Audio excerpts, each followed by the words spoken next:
Welcome to the Mary D Show. I'm your host, Mary D, here to be your guide as we extract wisdom and life lessons from top CEOs, thought leaders, artists, spiritual luminaries, and wellness experts. My intention is to bring you value in every show that sparks an idea, helps you break a limiting belief, or creates thoughts that up-level your life so that you can know from the deepest depths of your soul that everything you want is available to you and that abundance is your birthright. In 2018, I healed from breast cancer, holistically after surgery, without the use of chemotherapy or pharmaceuticals. I love biohacking and plant medicine and exploring spirituality and what it means to be in relationship with Source so that we can feel whole and complete no matter what life throws at us. My specialty in the business world is strategy and leadership, and my gift to each of you is my ability to listen so that I can help others see themselves. In each episode, I want to sprinkle you with some hope dust, tickle your funny bone, and inspire you to find your inner roar. Get ready to live your most purposeful and joy-filled life now and enjoy the show.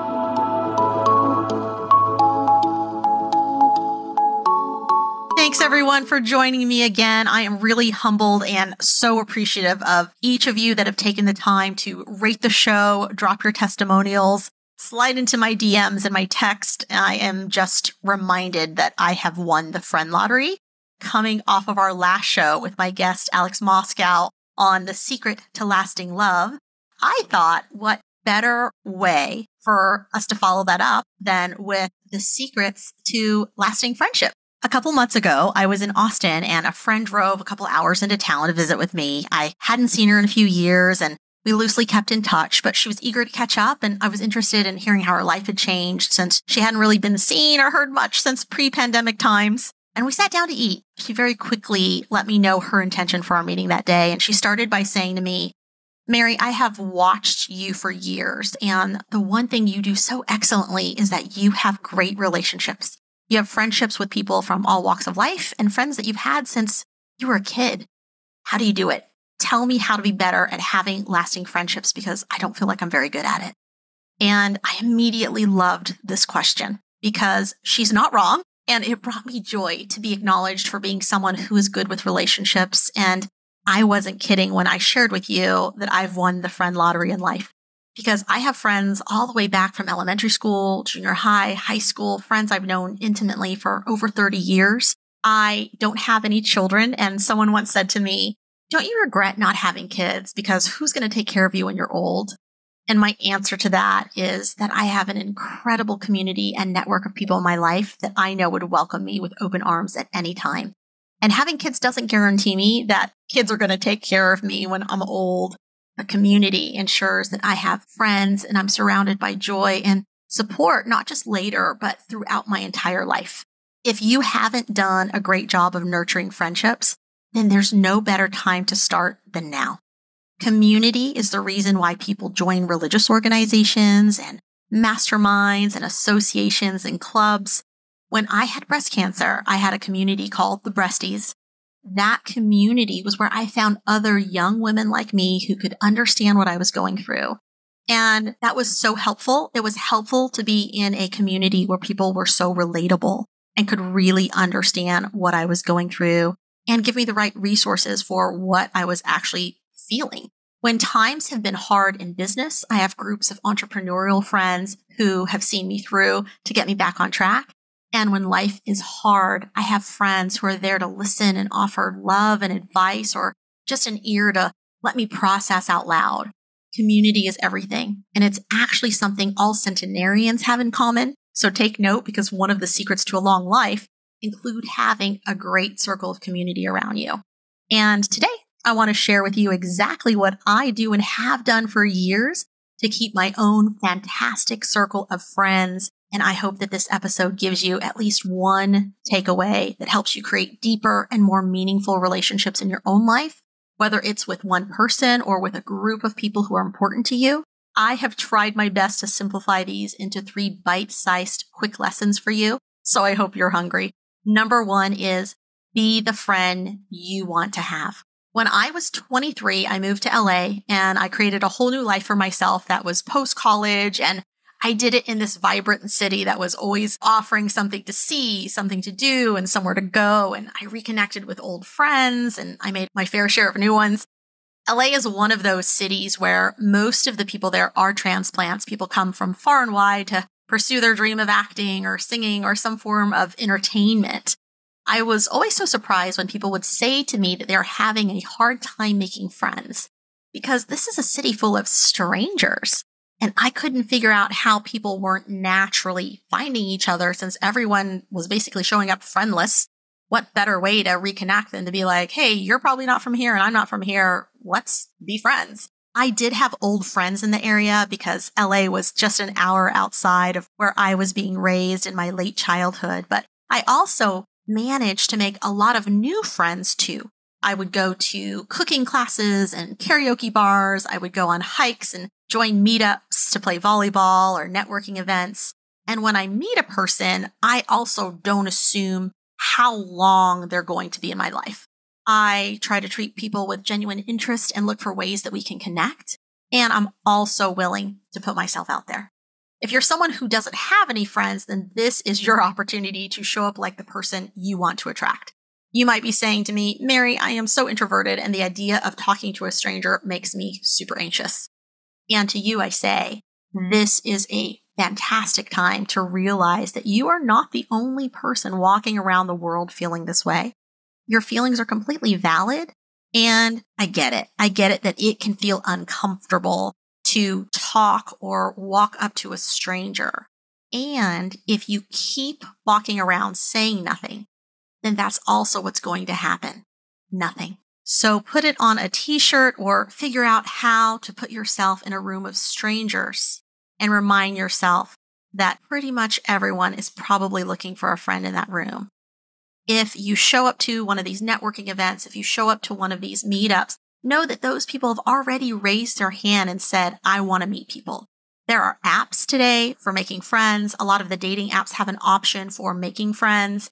You can even put on there, hey, I am actually looking for a friend before I'm looking for a lover. I'm looking for a friend before I'm looking for a life partner.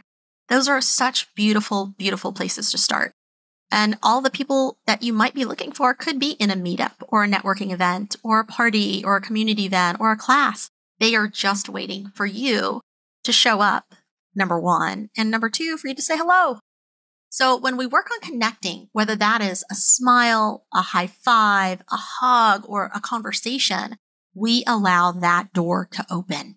The opening statement that works great here is, hi, my name is, and I'm here to make new friends and play some volleyball. What's your name? If that works out, you keep talking and the conversation can continue to happen and there's no harm done. Also, if there is no further conversation, look, you end up leaving that event, maybe without any brand new friends, but I bet you still got to pat yourself on the back for giving it a try. And you work out your new opening line and you get to try that at the next thing. Or you come back to play volleyball again and get more familiar with the people and create those pockets of familiarity so that you can make some new friends. If you allow yourself to be open and accepting, I believe that others will pick up on that. It's that open energy that allows us to attract what we want. 23 years ago, I walked into a Valentine's Day cooking event, and it was put on by a local online dating service. And this was very early in the online dating scene, y'all. At this particular event, there were 7 girls and 7 guys. I ended up making friends with actually a girl and getting an invitation to a party from a guy. That girl and I became great friends. And she really showed me around LA. Eventually, she introduces me to her sister, Christian, who happens to be similar age. And Christian and I become the very best of friends. Christian is one of those people in my life who is like a sister to me. We are still very active friends to this day. We text, we Facebook, we still laugh about all the shenanigans that we got into in our 20s and have a grand history of stories and adventures. And it's those meaningful relationships that sometimes come to you in the most interesting ways. And part of it was just putting myself out there. When I was in grade school, I went to a very Caucasian school in the middle of a tiny Texas town. And there were literally 2 Asian kids in that elementary school. And I was 50% of that statistic. I must have been about 7 or 8 years old at the time. And after school, I usually walked home. One day, as I made my way outside, I noticed a little Asian girl waiting for her ride, and I stopped to talk to her. And I think I was just happy to see someone else who kind of looked like me. Her name was Lee, and over time, her and I became friends, and this became our daily ritual during the school week to stop, chat before she would get picked up and before I would start my walk home. And I don't remember how many interactions or how much time went by. I would guess a few months because initially I know I was walking to school, and then at some point I transitioned to having a bicycle. And it was then the time that I had this bicycle and I was biking down my street that I wasn't even 5 houses down from my own house when I saw Lee walking out of her front door to get into her car. And you can imagine the surprise on both of our faces as I'm biking by and seeing her and she is seeing me. And in that moment, we realize we literally live on the same street and we've been living on the same street this entire time. This became a huge blessing to me because as a kid, we started hanging out all the time and she was like a sister for me growing up. As our friendship deepened, we spent more time together. I was a kid who was home alone, a working single mother. And at the time, this gave me companionship, and I could also catch a ride to school and back. I didn't have to walk anymore. Her mom would actually make me these awesome Vietnamese breakfast sandwiches of ham and egg called banh mi. We would play Barbie dolls together, and I would end up actually teaching her how to ride a bike eventually so that we could ride around the neighborhood together during playtime. It was the enrichment that I needed in my life. And culturally, it was really fantastic because I still got to be so in touch with my Asian roots. And I think that that was a really beautiful part of growing up and not being disconnected. It was a way of finding community right where I was at. When I was 11, I ended up moving away to California. And the next few years, I would see her periodically when I came home for a holiday. By the time I got to high school, we weren't really in touch anymore. So flash forward to my very first marriage. I'm 22 years old and living back in Texas in the Dallas area. I get a phone call from my mom telling me that Lee has reached out to her to say hello and to catch up and also happens to be living in the Dallas area now. So you can imagine my surprise. What are the chances that we have this gap of time? We end up going our own way and yet grow up to live only blocks away, you guys. I reconnected with her over the phone, and literally she lived a few blocks away from me, basically in the same suburban area where I was living. And since that day, we've remained such good friends, and I've gotten to see her through dating, getting married, raising kids, creating a career, navigating life. And she's seen me through dating, getting married, getting divorced, creating a career, and navigating life. And we get to see each other a few times a year. We have girls' nights and sleepovers, and it's so much fun to have history and also a special fondness for knowing each other at such an early stage of life to also literally grow up together. My joke with people is that I have a lot of friends I've known since we were virgins, and it always gets a laugh, but it's true. We were all just young and figuring out life and being nurtured and developed into the adult humans that we were going to show up and be and grow up and play in this world, at a later time. So most importantly, what I want you to notice is that just because her and I did lose touch for a few years, it didn't hinder our ability to reconnect quickly and to pick right back up where we left off because the foundation of our relationship was solid. When I met her that day in the schoolyard, I just wanted to make a friend, and so did she. When we reconnected after losing touch, it was easy to play catch up and then just resume a new chapter of our friendship. And I think this is what good relationships can do for you. They forgive the gaps of time or pay no attention to the gaps that might show up. Good relationships are built on a foundation of trust and respect and also not taking offense. We weren't offended that there was some missing space in our time of friendship. All these years later, we have technology that can help us stay in touch easier than it's ever been before. So it certainly helps fill the gaps easier.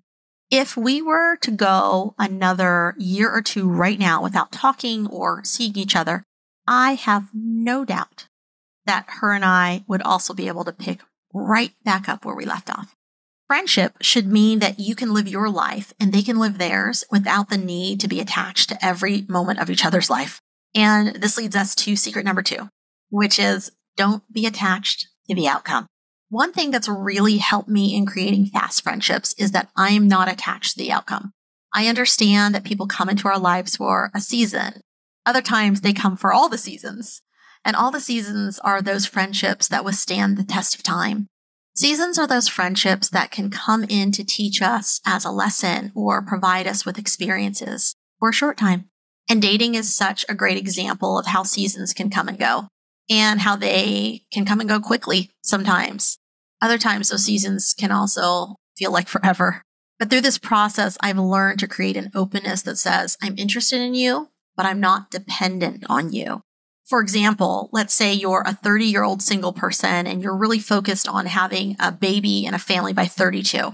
Then it's very possible that when you show up to your dates, you have this energy of urgency that's screaming, I have to find my person now because I want to have a baby within the next 2 years.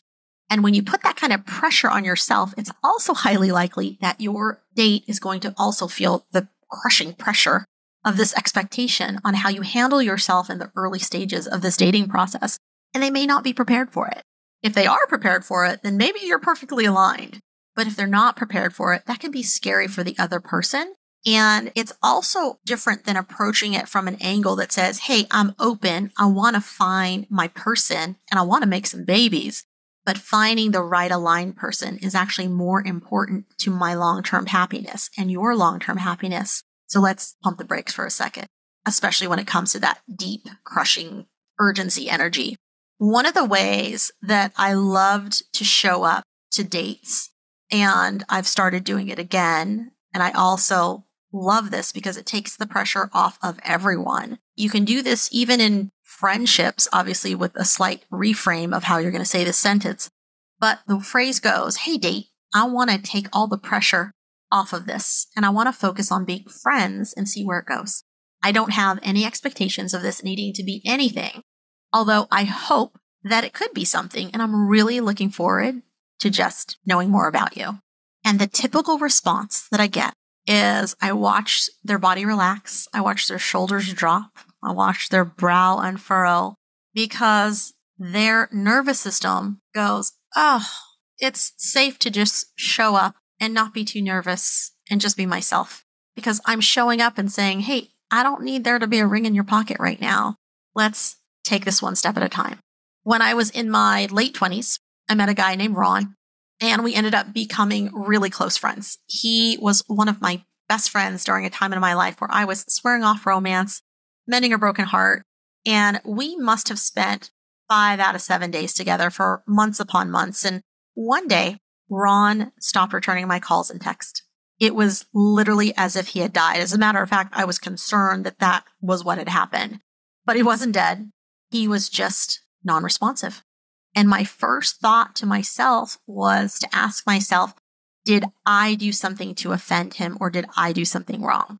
And I soul searched that and came up with, no, I can't think of anything, not even the smallest infraction. I was really confused. I was a little bit hurt, and I couldn't understand how someone I had just been so close to and shared so much time with could literally just fall off of the face of the earth with no explanation. Weeks went by, and I stopped trying to reach out finally. I actually found some videos I had borrowed from him, and I placed them in an envelope along with a note and sent them on to his place. And in the note I wrote, I miss our friendship. And if I have offended you in some way, I would love the opportunity to talk about it. But also, if this is the end of our time together, then I'm going to respect your decision. And I want you to know that I have appreciated what we've had, and I am going to cherish every memory. And I love you. And with that, I sent off that package with a lot of love and surrender. I just had to surrender to not knowing why things had ended. Not all friendships last, but all of them definitely have something to show us. And for me, Ron was a consistent friend who didn't want anything from me other than my friendship. We had great conversations. We enjoyed each other's company until it was just over. He was also exactly what I needed in my life at the time, and his friendship helped me through a really crazy time in my life. I could tell you that the story ends there, but actually it doesn't. About 6 months later, I get a text out of the blue from Ron. And it's the same old Ron that I was used to. It was as if no time had passed at all, and he was asking to see me. And just like that, I knew that I was soon going to find out why he went MIA on me. But then I actually didn't care.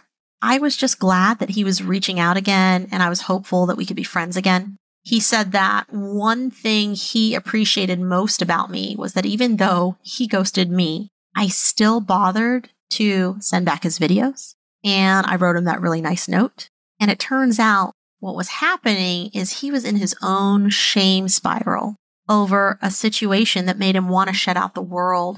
And that world, unfortunately, included me. Through his own months of processing, he came out of his funk, found my note, and it prompted him to reach out and apologize and explain what happened. And just like that, we were friends again. I'll also say that my friendship with Ron taught me that when people do disappear or act out of character, it's not usually about you. It's usually about them. In my story about Ron, how he left our friendship had zero to do with me and everything to do with his internal world. I am so reminded that secret number one, be the friend you want to have, is how I still showed up despite how he wasn't showing up and despite the fact that I didn't know what happened. I didn't create stories about why he decided to end our friendship. I simply thanked God for the fact that I got to enjoy it for a season, and I trusted that things would work out. Not being attached to an outcome with Ron, or for anyone for that matter, has really allowed me to actually dive in deep with each person. Some of you might think, how does that let you dive deep? Doesn't that make you go, oh, this person may not be around for a long time? That may be true, but the truth is we don't know how long we have in general, whether it's us with someone or someone with us. That brings me into secret number 3, which is create energetic intimacy that says, I care about you and I mean it. I do my best to talk to people like I am going to know them forever, fully knowing that I might not know them forever. I want to know all the details of their life. I want to know what makes them tick and what brings them joy. I want to discover their love language and speak it fluently. If you've ever been on the receiving end of someone who knows how to love on you, who knows how to be the friend that you need, then you know how good it feels to be seen. Seen for who you are, both the shiny and not so shiny parts, and know that they're still around. When we can see people authentically, we allow relationships to deepen, and that depth builds trust. It can be in the small things like recalling that they like cats and sending off a silly cat meme, or it can be not taking offense easily and seeking to understand that what we see on the outside doesn't always mean we know what's happening on the inside. There is a really great book called Attached, and it's written by Amir Levine and Rachel Heller. This book explains a science called adult attachment styles. Basically, the gist is that there's a variety of attachment styles that we each develop in the first formative years of our lives. And these attachment styles show up as patterns for how we show up in relationships. This book is a very easy read. It's super insightful to be able to understand and identify what kind of attachment style someone is operating by, and even more importantly, what attachment style you bring into relationships. It solves a lot of the mystery behind why we act the way we do and how to recognize it and see it in others. Maybe you or someone you know is good at finding great partners, but once that partner gets close, they tend to push them away. Or maybe that's you. Oftentimes, the characteristics of this person are going to be that they are insecure in relationships. They have a hard time trusting others and tend to sabotage their situation. This is someone who the book would label as being anxiously attached. So when someone is anxiously attached, one of the best ways to love on them is not to further push them away, but rather to pull them in and create safety for them and not give up on them so soon. They usually need a little extra love, a little extra nudge. I think we all have those friends in our lives that we know need that little extra nudge from us. And that's how it goes. Some friendships need more nurturing than others. Some are in easy chemistry from the start. Being quick to forgive and letting the ego die a few deaths will always yield more peace with others and create more harmony in your relationships. In a world of marketing and fake news, people are craving authenticity and something real. So be a friend that's real and remember that something as simple as kindness goes a really long way. When you can learn to care for a stranger and expect nothing in return, you will never be without friends. I'm going to say that again. When you can learn to care for a stranger and expect nothing in return, you'll never be without friends. So, today's quick recap of the 3 secrets to lasting friendship. Number 1, be the friend you want to have. Number 2, don't be attached to the outcome. And number 3, care about others and mean it. Lastly, I will leave you with some action items you can start doing right now to nurture and strengthen the relationships in your life. One of them is every day I connect with at least 3 people in my life. It's literally the easiest thing to do once you get into the habit of it. So every day I either text, call, DM on social, or write out a card to 3 different people in my life. I tell them I'm thinking about them. I send them love, and sometimes I just say hello. Sometimes that's all people need to see to be reminded that they have a friend in this world. For those of you with bigger audiences that you want to create intimacy with, and you don't know how to do that on a larger scale, I actually suggest that you write out a very personal birthday message. One you actually write, one you actually feel, and then have your VA or your automations send that to your contact on their birthday, because this is typically at least the one time people are going to open a message without hesitation. I've been doing this for years, and I can't tell you how many times someone replies back telling me how much it made their day or how much my message meant to them. In some cases, I am the only person that wished them a happy birthday that day. So if you've ever received a birthday message from me, you know they are packed with love and care, which is the spirit in which they are sent. There's a beautiful project, and it's called thehumanlibrary.org. I encourage all of you to go check it out. It was actually started in Denmark. The US has only recently started adopting the concept. And instead of checking out a book, it lets you check out a person. And how that works is someone homeless or a veteran or someone with bipolar disorder. There's all these different ranges of folks. You can actually sit and talk to them and hear their story and ask questions. And this creates a beautiful opportunity for human connection, and to also sit with someone and recognize that we may be seeing or judging what's on the outside, and that's not always what's going on the inside, or not what brought them to their circumstance. Caring about people, it starts with the ability to let go of judgment and just let others be who they are.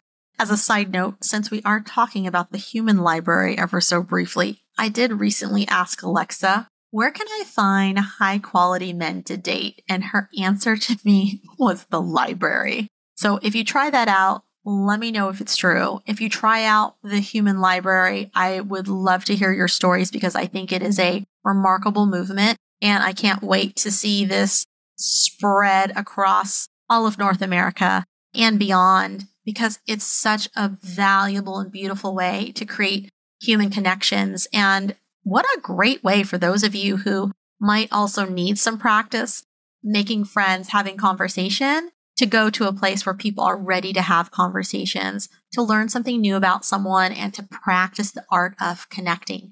Also, I encourage you to think of at least 3 people that you would love to reconnect with right now. Shoot them over a message, give them a call, pop in a reminder in your task list, or set a daily reminder to reconnect with the people in your life who are important to you. Sit down once a week and write out some handwritten notes or text messages. Relationships, they are like a beautiful garden. They need to be nurtured, and there are small ways you can make a big impact to keep those connections. I am wishing you a life filled with beautiful friendships and relationships that give you a community of support and love. So join us back here next week. Thank you again for listening. I hope that this episode meets you where you're at and helps you really, really nurture beautiful relationships. Join us back here next week. My special guest on the show is going to be Amber Valdez. She is a spiritual luminary, and we are going to be talking about what it means to be a light worker and manifest what you desire in this life. Until then, may abundance always walk beside you, may joy always go before you, and may love always guide you on your path. Thank you for joining us on today's show. I hope that today's session inspires you to live an aligned life where you get to take complete ownership of your feelings and decisions to live in your truth. You can connect with me at www.maryd.com. That's MARYDEE.com. Follow and like us at Facebook or Instagram at The Mary D. That's the THE Mary D, MARYDEE.